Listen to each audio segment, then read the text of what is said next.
তারাবির নামাজের কি অবস্থা, আমাদের বেতন ঘরের কি অবস্থা, জাপানের বুলেট ট্রেন ফেল, ঠিক কিনা? কোন দিক দিয়ে আযাবের আয়াত যায়, কোন দিক দিয়ে জান্নাতের আয়াত যায়, কোন দিক দিয়ে সূরা ইয়াসিন গেল, কোন দিক দিয়ে আর রহমান গেল, কোথায় সূরা ইউসুফ গেল, কেউই টের পায় না। রুব্বা খারিলিল কুরআন ওয়াল কুরআন ইয়ালআনু, কোরআনের অনেক কারি আছে, তেলাওয়াতকারী আছে, আবৃত্তিকারী আছে, যাদেরকে কোরআন রহমত, মার্সি এন্ড ব্লেসিংস না দিয়ে গজব দেয়, লানত দেয়। আল্লাহ ওই ধরনের তেলাওয়াত থেকে তুমি আমাদের বাঁচাও। নবী বিষ্ণু ইসলাম টেনে টেনে পড়তেন। উম্মে সালামা রাদিয়াল্লাহু তাআলা আনহাকে জিজ্ঞেস করা হলো, কাইফা কানাত কিরাআতু রাসূলিল্লাহ ইয়া উম্মুনা, ইয়া উম্মানা, আমাদের মাতা, আমাদের প্রিয় নবীর তেলাওয়াত কেমন ছিল?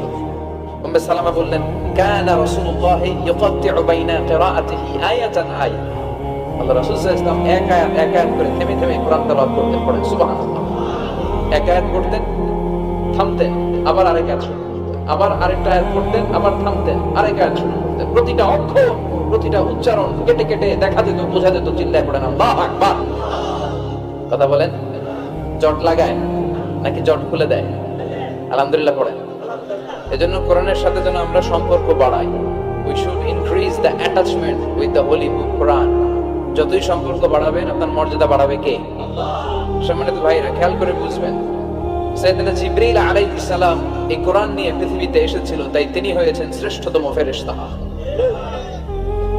রমাদান আল মুবারকে আল্লাহ তাআলা এই কোরআনকে নাযিল করেছে, তাই রমাদান হয়েছে শ্রেষ্ঠতম মাস।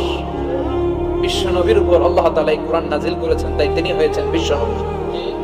আমরাও যদি এই কোরআনের সাথে সম্পর্ক লাগাই, আমাদের মর্যাদাও এরকম আকাশচুম্বী করে দিবে কে? যেন কোরআনের সাথে অ্যাটাচমেন্ট বাড়ানোর দরকার আছে না নাই?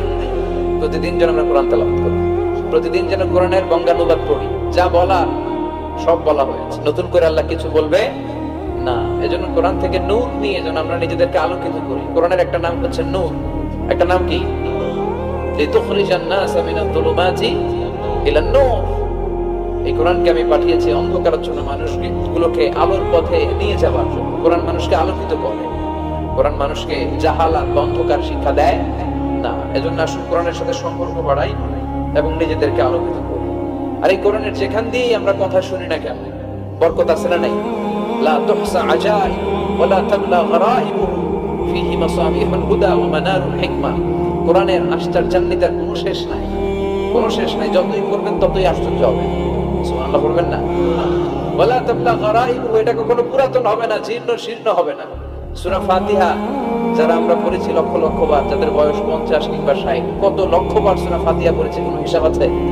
তারপরেও কোনোদিন কি মনে হয়েছে যে সূরা ফাতিহাটা পুরান লাগে? 60 বছর ধরে সূরা ফাতিহা দিয়ে শুরু করছি নামাজ, কালকে থেকে কুল আল্লাহ দিয়ে শুরু করব, এরকম কেউ বলে? কোরআন পুরান লাগে? চির নতুন, এভারগ্রিন, সবুজ, চির সবুজ, চির নতুন। এটা কখনো পুরাতন হয় না। ফিহি মাসাবিহুল হুদা, কোরআনে আছে হেদায়েতের মশাল, ওয়া মানারুল হিকমা, কোরআন হচ্ছে বিজ্ঞানের সূর্য মিরাজ। কোরআনের ভিতরে বিজ্ঞানের তথ্যপত্র আছে না নাই? আপনি কোরআনে বর্ণিত cosmic symbols, natural ফিনোমেনা, scientific indications গুলো যদি পড়েন, আপনি অবাক হবেন, কপাল বসে বসে আল্লাহর সিজদা দিবেন, ঠিক কি না? এজন্য আসুন কোরআনের সাথে সম্পর্ক বাড়াই। প্রতিদিন কোরআন পড়ুন, ধীরস্থির ভাবে পড়ুন। ওয়ারাতিলিল কুরআনা তারতিলা। আনাস রাদিয়াল্লাহু তাআলা আনহুকে জিজ্ঞেস করা হলো, আনাস, আল্লাহ রাসূলের কাইফা কানা কিরাআতু রাসূলিল্লাহ, আল্লাহ রাসূলের কিরাত কেমন ছিল? তিনি বললেন, কানাত মাদ্দান, আল্লাহ রাসূল সাল্লাল্লাহু আলাইহি ওয়াসাল্লাম টেনে টেনে তেলাওয়াত করতেন, টেনে টেনে তেলাওয়াত করতেন। এই যে একটু আগে তেলাওয়াত হচ্ছিল সূরাতুল মুলকের, কত সুন্দর টেনে টেনে সে পড়েছে।